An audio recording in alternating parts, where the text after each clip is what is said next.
All right, up for a gear review today is 1976 Sansui AU3900. Produced between 1976 and 1977. Now, here's where there's a little bit of a, I think it's 22 watts per channel. I've seen as high as 25 watts per channel. I'm not sure which is which. That was the dogs running down the steps. Dixie and Stella, I guess they want to come down here and play. So they're going to annoy me right now. Get up, go upstairs. Go on. Wonderful pets, wonderful pets, wonderful pets. All right, so direct coupled receiver, 25 watts per channel, dimensions and weight were flashed up there. Series information. So I pulled a 1977 product catalog. And the top of the line, and these are kind of like unicorn integrated amplifiers. And if I say receiver, I'm sorry. I normally do receivers, right? But this is obviously an integrated amplifier. But the series information, top of the line, we had the AU11000 and 9900.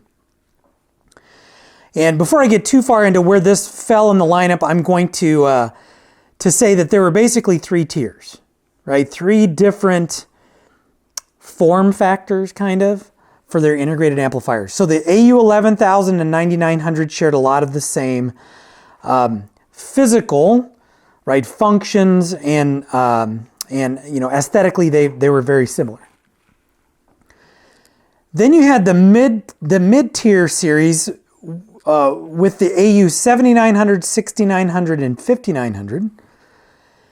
And then you had kind of the entry level or the bottom, right? 4900, 3900, and 2900.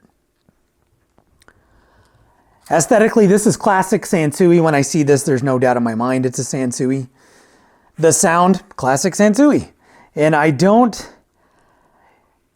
you know, it's weird. I can hear, when I put this receiver, or gosh, integrated amplifier, sorry. When I put this amplifier on my bench and I connected it to the test speakers, before I got into cleaning the controls and all that stuff, I thought, man, that sounds like a Sansui. And I don't know what it is. They just have a characteristic sound. Sansuis always have a pretty balanced sound, it seems. And this one was no different. But I guess I say that about Marantz and I say that about Pioneer. And I'm sure if I lined up a 22 watt Marantz, Pioneer, and Sansui, I don't know if I'd be able to pick out which was which. But again, when I heard it and saw it, I was like, yeah, it sounds like a Sansui. So 22 watts per channel, 25 watts per channel. Again, operation is easy.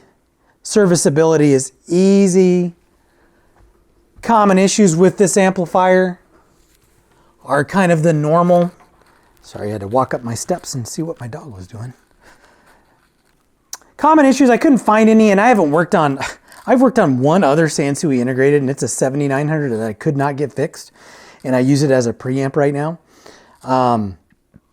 But anyway, opening this up and getting the controls cleaned and looking around the inside, this seems like it would be a pretty easy integrated amp to work on, and it was.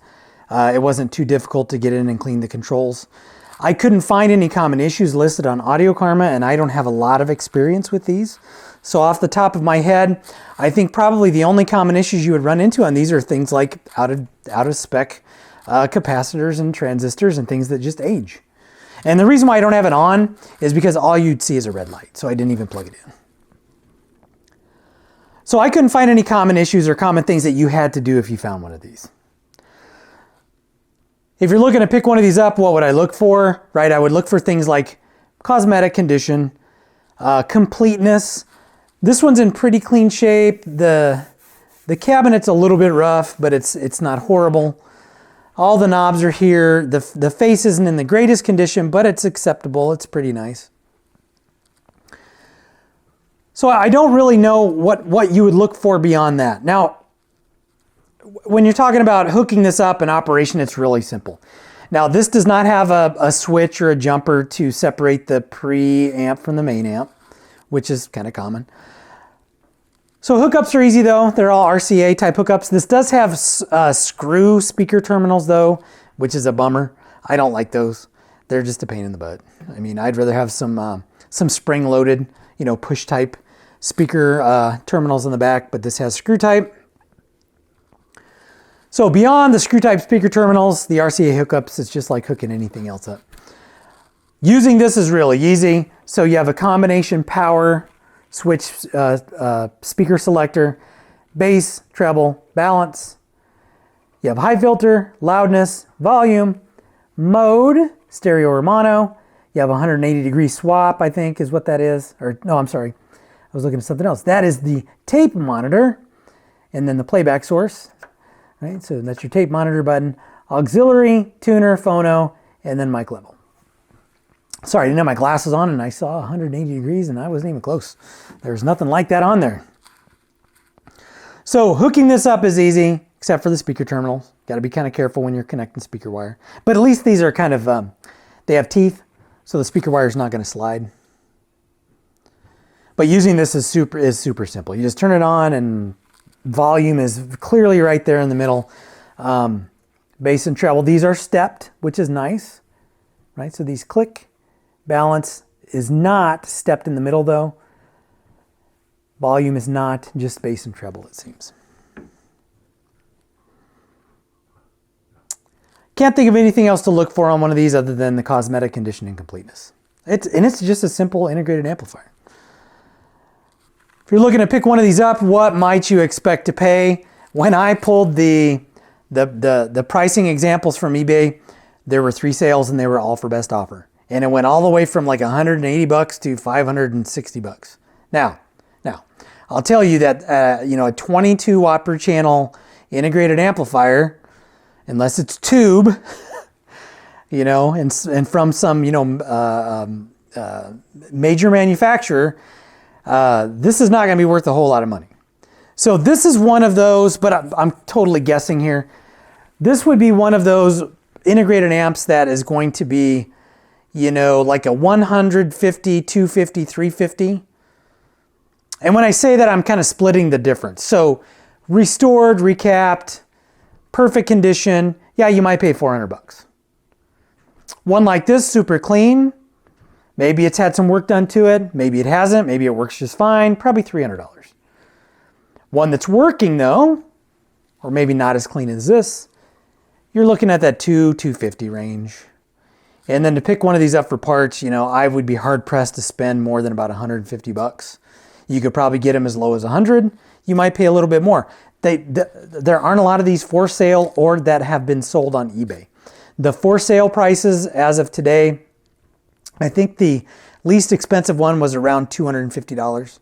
The most expensive was something crazy. And the day that I make the video, if I find a crazy listing, I'll put it out there. But I would not spend more than about $300 on one of these, maybe $350, somewhere around there. This one's probably going to go out on the floor at the shop at about maybe $350, probably $325, something like that. But again, it's kind of hard to gauge because there weren't a lot of sales out there. So I'm just kind of guessing based upon what I know about these integrated amps. The funny thing is, integrated amps, receivers are more popular than integrated amps. But the funny thing is, most people don't listen to FM. So I hang out at 402 Vinyl on Saturday mornings usually, and people will come in, and if they're new to the hobby, they'll come in and they'll say, "Hey, I'm looking for a receiver," or I'm really, it's more like I'm looking for something to upgrade what I have. My Bluetooth speaker and my little turntable. I want to get a stereo and some speakers and a new turntable. And the first thing I ask them is, okay, so what do you listen to? If they don't listen to AM and FM, I typically, if we have an integrated amplifier in their price range, I'll kind of point them in that direction. But people like the look of a receiver, I think is what it is. So even those customers that say I don't listen to AM or FM, they'll still go for a receiver over an integrated amplifier. Even though through like an Echo Dot or something like that, you can stream, right, your favorite radio station through the integrated amplifier, which is what I do quite often. So having said that, integrated amplifiers, they're just not that popular. They're really not, especially one that you can't separate the preamp from the amp like this one, a low dollar unit. So not a lot on this one, but you know, it crossed my bench. I'm doing some basic maintenance to it, and I wanted to at least talk about it a little bit before I throw it in the car and take it down to 402 vinyl and then get it out on the floor. It's a good amplifier. It's a nice little amplifier. It's not too big.